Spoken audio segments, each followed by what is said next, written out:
Isa akong driver na may edad na, may asawa na at pamilya. Akala ko talaga tapos na ang kwento ng mga kilig at tukso sa buhay ko. Pero isang araw, dumating si Ma'am Clarice, ang dalagang amo kong galing Amerika. Sa kotse nagsimula ang simpleng kwentuhan, simpleng biro at pilyang titig. Hanggang sa isang lihim na halik sa lumang tambakan ang naganap. At ang mga gabing kami lang ang nakakaalam ng totoo. Alam kong bawal, alam kong panandalian lang, pero isa lang ang masasabi ko. Sobrang swerte ko, kahit na driver lang ako. Dear Miss Love, ito po ang kwento na nais kong ibahagi sa inyong programa. Ako po si Roberto, pero mas kilala ako ng lahat bilang Mang Bert. 52 na ako at mahigit 20 taon na ring nagmamaneho para sa pamilya ni Don Ramon. Matagal ko nang kilala ang mga anak niya, mula sa pagkabata hanggang sa paglaki nila. Isa sa kanila si Clarice. Bunsong anak nila na noon ay umalis papuntang Amerika para doon mag-aral at doon na rin nagtrabaho. Sa totoo lang ho, parang anak-anakan na rin ang turing ko sa kanya noon. Ako ang nagsusundo sa kanya sa eskwelahan. Ako ang nagdadala ng mga gamit niya tuwing may outing. At ako rin ang madalas na tagapagpadala ng lihim niyang binubulong noon sa likod ng kotse. Ngayon, halos isang dekada na ang nakalipas. At narito ako sa NAIA Terminal 1, naghihintay sa pagbabalik ng batang yun, na ngayon ay isang ganap na dalagang-dalaga na. May asawa ho ako, si Marites. 3 dekada na kaming nagsasama. May 2 kaming anak, parehong may pamilya na rin. Sa edad kong ito, hindi ko naakalain na may mangyayari pang kakaiba sa buhay ko. Ang iniisip ko na lang palagi ay kung paano magpundar para sa pagtanda ko at kung paano patuloy na magtrabaho para makatulong sa mga anak ko paminsan-minsan. Pero siguro nga, may mga bagay na hindi inaasahan at magsisimula iyon sa araw nang muling dumating si Madam Clarice. Bitbit ko ang karatulang may pangalan niya. Siksika ng paliparan, puro balikbayan boxes, yakapan ng mga pamilya at ingay ng mga porters. Sanay na ako sa ganitong eksena, pero iba ang kabog ng dibdib ko ngayon. Hindi ko maipaliwanag kung bakit. Siguro dahil matagal ko nang hindi nakita si Ma'am. At sa mga balita nga ng pamilya niya lalo raw siyang gumanda habang nasa Amerika. Maya-maya, nakita ko na siyang lumabas. Nakaputing dress na hanggang tuhod. May dalang malaking bag. At kahit simpleng ayos lang, ay lutang na lutang ang alindog niya. Payat siya noong teenager pa. Pero ngayon, grabe, sobrang sexy. Para bang artista. Mas maayos na ang tindig niya, mas may kumpiyansa sa sarili. At sa ngiti niyang iyon nang makita ako, para akong natulala. Actually, hindi lang ako ang napanganga nun. Marami kami, lalo na nung lumapit siya sa akin. Mang Bert, sigaw niya, sabay lapit at yakap sa akin. Hindi ko inaasahan yun. Amoy ko agad ang bango ng pabango niya. Malamig pa ang balat niya mula sa aircon. Para akong binuhusan ng malamig na tubig. Madam, naku ang laki-laki na ng pinagbago niyo Parang hindi man lang kayo tumanda, lalo kang gumanda, sabi ko. Natawa siya. Bolero ka pa rin, Mang Bert, pero salamat Ikaw pa rin pala ang susundo sa akin. Pero in fairness, Mang Bert parang hindi ka rin nagbago. Parang lalo ka yatang gumagwapo. Naku naman, madam. Binola niyo pa ako. Sino pa ba ang susundo sa inyo? Ako naman talagang nakatoka sa inyo mula noon pa. Sagot ko sa kanya, sabay abot ng bagahe niya at nilagay sa kotse. Pagkapasok namin sa van, nagmaneho na ako papalabas ng airport. Tahimik muna siya. Nakatingin sa labas ng bintana. Maya-maya nagsalita siya. Ang dami palang nagbago dito, Mang Bert, no? Ang dami ng mga gusali. Mas maingay pa at masiksikan. Oo nga, madam. Pero doon sa hacienda sa Pampanga, tahimik pa rin. Doon muna raw ho kayo magbakasyon, sabi ng daddy mo. Ngumiti siya at tumango. Oo, doon daw muna ako para makapagpahinga. Ang totoo niyan, gusto ko talagang makalayo muna sa stress. Ang hirap din pala sa abroad, Bang Bert. Hindi lahat ng akala mong maganda ay maganda nga. Narinig ko ang bigat sa boses niya. Gusto ko sanang magtanong kung may problema siya, pero pinigilan ko na lamang ang sarili ko. Hindi naman ako dapat makialam, dahil driver lamang ako. Habang nasa biyahe, hindi ko maiwasang maalala ang mga panahong bata pa siya. Yung tipong ako ang pinapakiusapan niyang huwag magsumbong sa daddy niya kapag may lakad siyang hindi pinapaalam. Ako rin ang kausap niya kapag nag-aaway sila ng kuya niya. Parang tatay-tatayin na rin talaga niya ako noon. Kaya ngayong ganito na siya, dalagang-dalaga na, hindi ko alam kung bakit parang iba ang dating sa akin. Siguro dahil matagal ko siyang hindi nakita. Siguro dahil nasanay akong puro asawa ko at mga apo ang mga kasama ko sa bahay. At ngayong may isang babaeng maganda, mabango, at bata sa tabi ko, bigla akong naramdaman ang pag-iiba ng hangin sa paligid ko. Pagdating namin sa hacienda, sinalubong siya ng mga kasambahay. Ako naman ay abala sa pagbababa ng mga bagahe niya. Mang Bert, dito na lang muna sa guest room ang mga gamit. Mamaya ko naayusin yung ibang baleta, sabi ni Clarice. Opo, madam. Nang maiyakyat ko ang mga gamit, napansin kong siya mismo ang nag-aayos ng damit niya sa aparador. Hindi na niya pinahintulutan ang mga katulong. Ayoko nang sanayin kasi yung sarili ko na palaging may gumagawa para sa akin. Sabi niya. Ganun po ba? Sagot ko at tumango lang. Pero napansin ko ang mga braso niya habang nagbubukas ng maleta. Napakaputi, makinis at para bang ang lambot-lambot. Agad kong iniiwas ang tingin ko. Mang Bert? Tawag niya. Salamat ha.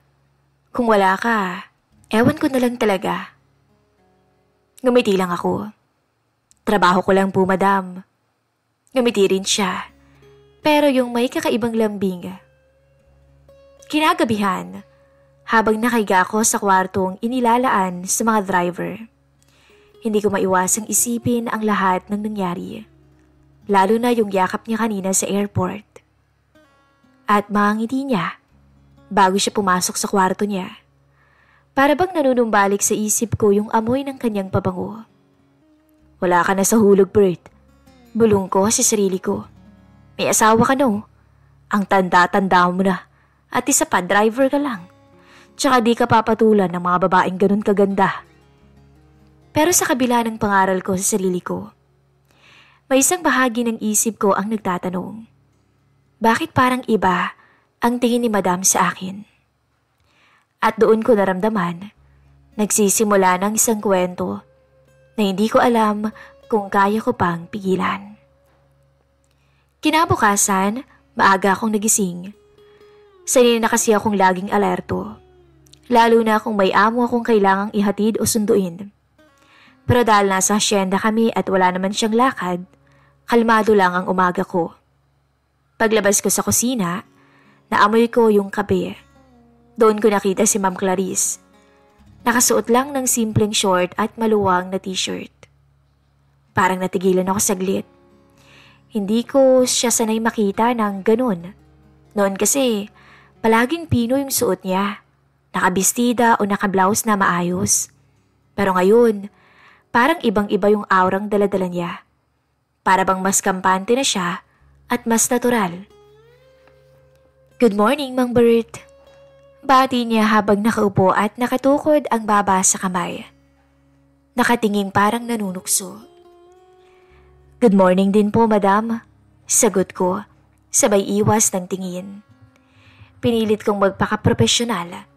Kahit sa loob-loob ko, iba na ang pakiramdam ko. "Halika, magkape ka muna." Yaya niya. Ako ang nagtimpla, baka masabi mo puro lang ako utos eh. Umupo ako sa tapat niya. "Hindi naman po, sanay na rin akong alagaan kayo noon pa man." Ngumiti siya, pero may kung anong pilya sa tono niya nung magsalita siya. Sa inyo? Sino naman ang nag-aalaga sa'yo ngayon, Mang Bert? Wala na yata ah." Napatigil ako. "Meron pa rin naman, madam. Si Mrs. Oo nga pala. May asawa ka. Pero wala naman dito, di ba? Ikaw lang mag-isa rito sa asyenda." Natawa siya nang makita niyang natigilan ako. "Biro lang, Mang Bert. Ang seryoso mo kasi eh." Pero kahit biro, ramdam ko ang laman ng sinabi niya. Makalipas ang ilang oras, nagpaalam siya na gusto niyang maglakad-lakad sa hardin. Sinamahan ko siya. Pagkaupo namin sa upuang kahoy, binigyan ako ng biskwit at juice ng isa sa mga kasambahay. Doon na nagsimula ang mas mahabang usapan. "Alam mo, Mang Bert," panimula ni Ma'am Clarice, "sa Amerika halos wala akong kasama. Puro trabaho, bahay, trabaho ulit. Kaya ngayong umuwi ako, gusto kong maramdaman yung may nag-aalaga naman sa akin. Nandito naman po ang pamilya niyo, madam ah. Family is different. Iba pa rin yung may kasama kang laging nariyan. Alam mo yun, yung tipong hindi lang dahil kailangan, kundi dahil gusto." Napatingin siya diretso sa mga mata ko. Para ako nakuryente. "Kayo ho ba, madam? May boyfriend na ho ba kayo roon?" Tanong ko para ilihis ang usapan. Ngumisi siya. "Meron. Dati. Ngayon wala na. Kasi puro sakit ng ulo lang eh." "Sayang naman, ma'am. Ang ganda-ganda niyo pa naman na."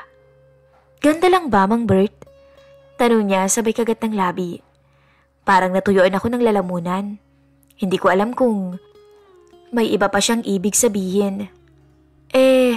Mabait din siguro, madam. Napakabait niyo." "Yun lang?" Sabi niya ulit. Sexy rin, madam." "Yan." Pilya niyang tawa. Natahimik tuloy ako saglit. Mang Bert?" Tawag niya ulit. "Bakit parang nahihiya ka na sa akin? Hindi ka ba sanay na ako na yung makulit ngayon?" Umiti ako, kahit medyo naiilang. "Sanay po ako sa inyo, madam. Pero hindi lang ako sanay na ganyan ang usapan natin." "Anong ganyan?" Tanong niya habang sinusuksok ang buhok sa tenga niya. "Yung medyo malandi po." Natawa siya ng malakas. "So sinasabi mong malandi ako?" Umiling ako. "Hindi ko po sinasabi. Sabi ko lang parang iba." Sagot ko. Paano kung sabihin kong totoo naman na marunong rin pala akong mambola, manukso, at magparamdam ng... Natigilan ako. Hindi ko alam ang sasabihin. Sa loob-loob ko, may kung anong kilig. Nakakahiya mang aminin, pero sa edad kong to parang bumalik ako sa kabataan. Bigla siyang sumeryoso. "Mang Bert, alam mo ba, doon sa Amerika, iba doon, ibang-iba, walang pakialamanan ng mga tao." "Wala ho bang tsismosong kapitbahay doon?" "Wala, pero maraming gwapo, parang ikaw." Natawa ako sa sinabi niya. "Sa tingin mo ba, Mang Bert, makakahanap ako ng totoong magmamahal sa akin?" Madam, may tamang oras ho para sa lahat. Darating din po ang para sa inyo." Paano kung hindi dumating? Pwede bang ikaw muna?" Napatingin ako sa kanya. "Ho?" Natawa lang siya tapos umalis na. Wala. Yun ang sabi niya. Kinahaponan, nagpahatid siya sa may bayan para mamili ng ilang gamit. Habang nasa van kami, nagpapatugtog ako ng radyo para mag-ingay naman. Pero maya-maya pinatay niya yun. Mas gusto kong magkwentuhan tayo kaysa makinig ng radyo, sabi niya. Natuwa ako ng pilit. Ano naman hong pagkukwentuhan natin, madam? Anything? Kahit tungkol sa asawa mo? Ang swerte ng misis mo, Mang Bert, no?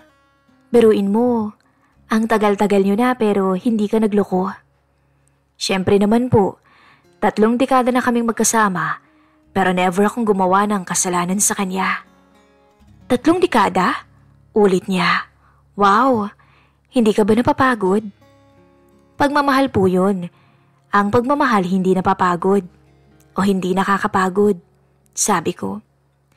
Pero, di ba nakakamiss din naman na may bagong kilig, bagong saya, bagong tukso? Doon ako napatigil. Napatingin ako sa kanya. Nakita kong nakangiti siya at may kakaibang lambing ang titig niya. Madam, huwag niyo naman akong tuksohin. Baka seryosohin ko yan eh. Di seryosohin mo. Mabilis niyang sagot. Para akong nalunok sa kaba.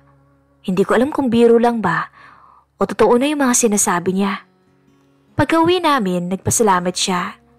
Salamat, Mang Bert. Ikaw lang pala yung pwedeng maging kausap ko ng ganito. Yung hindi ako natatakot na baka husgahan ako.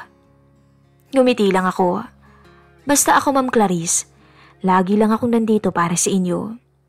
At bago siya bumaba, yumuko siya ng kaunti at bumulong na. Di bali, Mang Bert, sa susunod, bibigyan kita ng premyo. Wika niya sabay kindat. Iniwan niya akong tulala. Habang pinagmamasdan ko siyang papasok ng bahay, hindi ko alam kung paano ko pipigilan ang damdaming unti-unting sumisibol sa pagitan naming dalawa. Sabado ng hapon, malamig ang simoy ng hangin sa asyenda at parang mas presko kaysa sa mga nakaraang araw. Katatapos lang naming mananghalian nang bigla kong nilapitan ni Ma'am Clarice sa beranda. Nakasuot siya ng simpleng summer dress.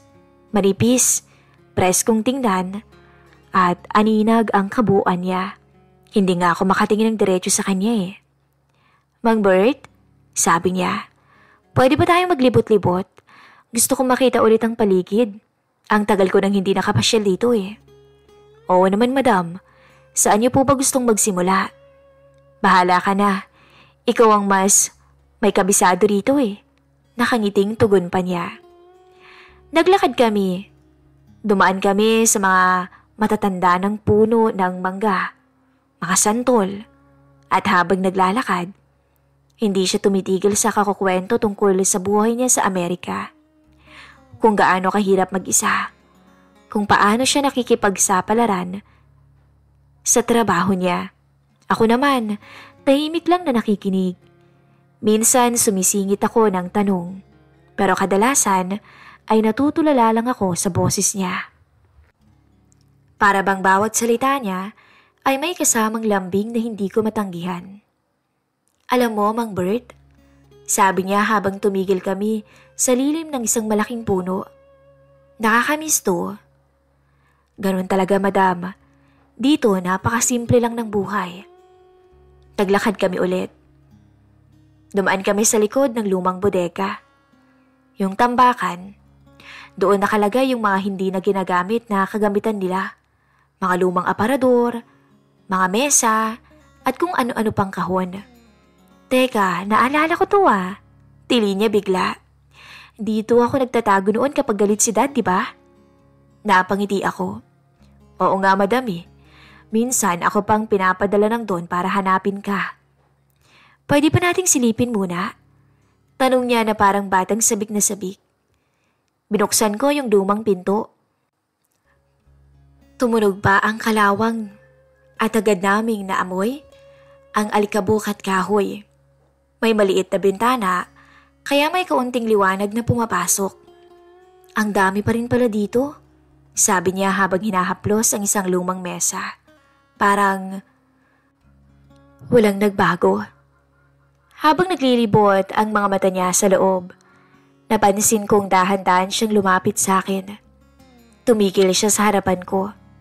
Nakataas ang baba at nakatitig ng diretsyo. Mang Bert, bulong niya. Alam mo bang ikaw ang lagi kong hinahanap noong bata pa ako? Napalunok ako. Ako po? Driver niyo lang naman ako ah. Driver nga, Anya. Pero ikaw naman yung laging nandyan.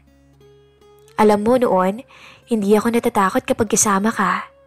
At ngayon, ikaw ulit yung kasama ko. Ramdam kong bumilis ang tibok ng puso ko. Gusto kong umatras, pero nanigas ako sa kinatatayuan ko. Madam. Mahina akong sambit. Baka ho may makakita sa atin dito. Ngumiti siya ng pilya. Wala namang pumupunta rito, di ba? At bago ko pa man madugtukan o madugtungan ang sasabihin ko, dahan-dahan niyang nilapit ang mukha niya sa akin. Ramdam ko yung mainit niyang hininga. Amoy kape pa nga pero mabango. Di ba, sabi ko bibigyan kita ng premyo. Tanggapin mo na lang Di ka naman lugi Biro pa niya. Hindi ko na napigilan. Nung lumapat ang labi niya sa labi ko, para akong nakuryente. Para akong naging binata. Para akong biglang lumakas. Marahan lang nung una, hanggang sa unti-unting lumalim. Para ako nawala sa sarili. Yung mga taon ng pagtitimpi, yung mga gabing iniisip ko kung bakit kakaiba yung tingin niya sa akin. Lahat yun ay parang sumabog sa isang halik lang. Niyakap niya ako sa batok. Hinila pa palapit. Ako naman napayakap na sa bewang niya. Malambot yung katawan niya. At sa bawat haplos niya, lalo siyang dumidikit. Mang Bert, bulong niya habang kumakalas saglit. Ang tagal ko kayang hinintay ito. Hindi na ako nakapagsalita pa. Hinaplos ko ang pisngi niya at muli siyang hinalikan. Ngayon mas mariin at mas punong-puno ng pagnanasa. Umupo siya sa gilid ng lumang mesa. Ako naman ay nakatayo sa pagitan niya. Hawak niya yung dibdib ko. Madam, baka naman pagsisihan niyo to Wika ako. Pero ang mga kamay ko ay hindi na nakatiis. Hinawakan ko ang balikat niya at muling nagtagpo ang labi naming dalawa. Hindi ko pagsisisihan, Mang Bert. Sagot niya sa pagitan ng mga halik. Ikaw lang yung gusto kong makasama ngayon. Naramdaman kong nanginig ang tuhod ko sa kaba at saya. Alam kong mali, alam kong may asawa ko, pero sa oras na to, wala nang halaga ang lahat. Isang karanasan ang nangyari doon na hindi ko makakalimutan. Ilang minuto rin kaming nagtagal sa ganoong sitwasyon. Hanggang sa marinig namin ang boses ng isang kasambahay sa malayo. Bigla kaming natauhan. Kahit hingal na hingal pa. Mang Bert, bulong niya habang inaayos yung buhok. Nagustuhan mo ba? Basta atin-atin lang to Tumango ako. Kahit ramdam ko na nangangatog pa yung tuhod ko. Opo madam, lihim lang, promise. Lumabas kami ng bodega na parang walang nangyari. Pero sa loob-loob ko, alam kong may malaking nangyari. May linya kaming nalampasan. At mula ngayon, hindi na magiging pareho ang tingin ko kay Ma'am Clarice.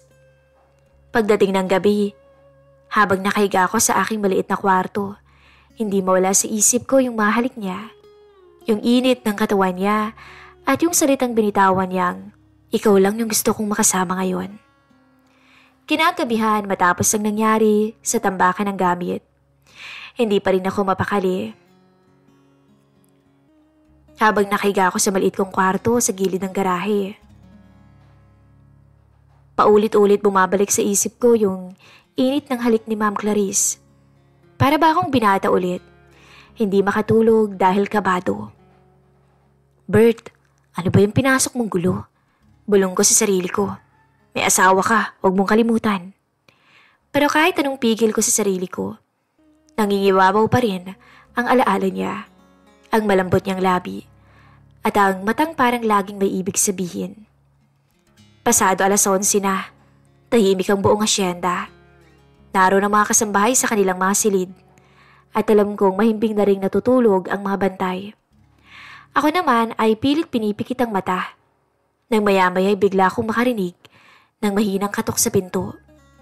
Kinabahan ako. Sino naman kayang kakatok ng ganitong oras? Dahan-dahan akong bumangon at sinilip ang pinto. Binuksan ko ng kaunti at doon ako nagulat sa aking nakita. Si Ma'am Clarice, nakatayo sa dilim, nakasuot ng manipis na night dress. "Madam," bulong ko agad. "Bakit ho kayo nandito? Baka mamaya may makakita sa inyo." Ngumiti siya. Pilya pero may halong lambing. Di kung makita nila, di sabihin na lang nating nag-inspeksyon ako. Inspeksyon sa ganitong oras? Pwede naman, di ba? Sabay pasok niya sa kwarto ko. Maliit lang yung silid ko. Isang kama, maliit na mesa, at lumang bentilador. Hindi ito karapat-dapat para sa isang babaeng gaya niya. Pero imbis na mahiya, nakangiti siyang umupo sa gilid ng kama. "Alam mo, Mang Bert," panimula pa niya, "hindi ako makatulog kanina pa. Paulit-ulit kong naiisip yung nangyari sa tambakan." Dahan-dahan siyang sumandal sa balikat ko. Naamoy ko agad ang bango ng buhok niya. Halong shampoo at ang natural niyang halimuyak. Napapikit ako. "Madam," mahina akong sambit. "Clarice," sabi niya. "Huwag mo akong tawaging madam kapag tayong dalawa lang. Clarice lang." Napangiti ako. "Clarice, alam mo namang malito, di ba? Alam mong bawal." "Alam ko, Mang Bert. Pero minsan, ang bawal, masarap, di ba?" At doon, muli niyang nilapit ang labi niya sa labi ko. Wala na akong nagawa kung hindi tugunan yun. Naging mas maalab ang halik niya at wala nang pagpipigil, wala nang alinlangan. At habang magkalapat ang labi naming dalawa, ramdam ko ang init ng katawan niya sa manipis na telang suot niya. "Mang Bert," bulong niya habang humihingal, "huwag mo akong iiwan ngayong gabi ah. Ikaw lang yung gusto kong makasama muna." "Sigurado ka ba, Clarice?" "Oo, matagal na akong sigurado. Noon pa." Wala na akong nagawa. Bumigay na rin ako sa tinatawag nilang tukso. Ilang oras kaming magkasama sa maliit kong silid. Nakikinig sa mga huni ng kuliglig sa labas at sa ingay lamang ng bentilador. Doon ko naramdaman na kahit bawal, kahit mali, may kakaibang saya sa piling niya. Pagkatapos, magkatabi kaming nakahiga. Tahimik lamang siya at nakasiksik sa dibdib ko. Ako naman ay gulong-gulo ang isip. "Clarice," maingat kong sabi, "paano kung malaman ng pamilya mo?" Tumingin siya sa akin at seryoso na ngayon. "Kaya nga lihim, Mang Bert eh. Wala dapat makaalam. Basta habang nandito ako, tayo muna. Kapag bumalik na ako sa Amerika, di tapos na. Pero ngayon, Mang Bert, akin ka muna." Parang tinusok ang puso ko. May halong tuwa at sakit. Tuwa dahil nangyari to. Sakit dahil alam kong panandalian lang. Kung ganun pangako, walang ibang makakaalam. Sagot ko. Bandang 3:00, maingat siyang lumabas ng silid ko. Ako naman nanatili sa kama. Iniisip ang lahat ng nangyari. Hindi ko alam kung tama ba o mali pa ang susunod naming hakbang. Pero sigurado ko sa isang bagay. Ang swerte-swerte ko. At sa bawat araw na lumilipas, habang nandito siya sa may hasyenda, lalong tumitindi ang lihim naming dalawa. Lumipas pa nga ang ilang linggo hanggang sa naging buwan. Para bang panaginip lang ang lahat sa hasyenda. Tuwing umaga, nakikita ko si Ma'am Clarice sa beranda, hawak ang tasa ng kape. Ngingiti lang siya na parang may alam kaming lihim na walang ibang nakakaunawa. Tuwing hapon naman, maglalakad kami sa paligid, mag-uusap tungkol sa buhay, at minsan ay hawak siya sa braso ko na parang natural lang. Pero sa likod ng lahat, ramdam kong may oras na nagtatakda. Hindi siya habang buhay dito. Balikbayan lamang siya at alam naming pareho na darating ang araw ng pag-alis niya. Isang umaga, kinausap siya ni Don Ramon sa sala. Ako ay nakatayo sa gilid, nakikinig kahit hindi dapat. "Clarice," sabi ng Don, "naayos ko ng ticket mo anak ha?" Tumango lang si Clarice. "Thanks Dad," anya. Pag-alis ng Don, lumapit sa akin si Clarice. "Isang linggo na lang pala," sabi niya. "Ganun talaga madam, Clarice." Sagot ko, "May trabaho ka ring dapat na balikan." Pero ramdam ko ang bigat sa dibdib ko. At lalo pang bumigat nang hawakan niyang kamay ko at pigilan akong umalis. "Pwede ba, bago ko bumalik, isang gabi pa? Gusto kong ako lang at ikaw lang ulit." At tung dumating ang gabi bago ang alis niya, tahimik ang buong hasyenda, tulog na ang lahat. At gaya ng nakasanayan, dumiretso siya sa maliit kong silid. Pero ngayon, mas seryoso siya at walang halong biro. "Mang Bert," mahinang sabi niya, "salamat ha, kasi ikaw yung naging kasama ko dito. Kung wala ka, baka mas lalong nakakalungkot at boring yung bakasyon ko." "Salamat din Clarice, dahil hindi ko to makakalimutan. Sa tanda kong to, napakaswerte ko." Kinabukasan, maaga kaming bumiyahe. Tahimik siya sa likod ng van, nakatanaw lang sa bintana. Ako naman ay nakatutok sa manibela. Pero sa isip ko, bawat kilometro ay parang isa-isang binabawa sa oras naming magkasama. Pagdating sa airport, nilabas ko ang mga bagahe niya. Bago siya pumasok, lumapit siya sa akin. "Bert," sabi niya, "kahit hindi tayo pwede, ikaw pa rin ang lalaking naging espesyal sa akin. Thank you sa masarap masayang bakasyon." Hindi ko alam kung paano sasagot. Ang nagawa ko lang ay ang hawakan ang kamay niya sandali at sabihin, "Mag-iingat ka Clarice. Sana ay maging masaya ka kahit saan ka man naroroon." Ngumiti siya. "Sana ikaw din." At tuluyan na siyang pumunta sa loob. Hawak ang passport at ticket. Naiwan akong nakatayo sa parking area. Pinagmamasdan siyang papalayo. Habang bumabalik ako sa may hasyenda mag-isa, pakiramdam ko parang nabawasan ako. Wala na ang halakhak niya, wala na ang mga pilyong tingin niya, wala na ang mga gabing punong-puno ng lihim. Bumalik ako sa dati kong buhay, bilang isang driver na may edad na may asawa pa ring naghihintay sa bahay.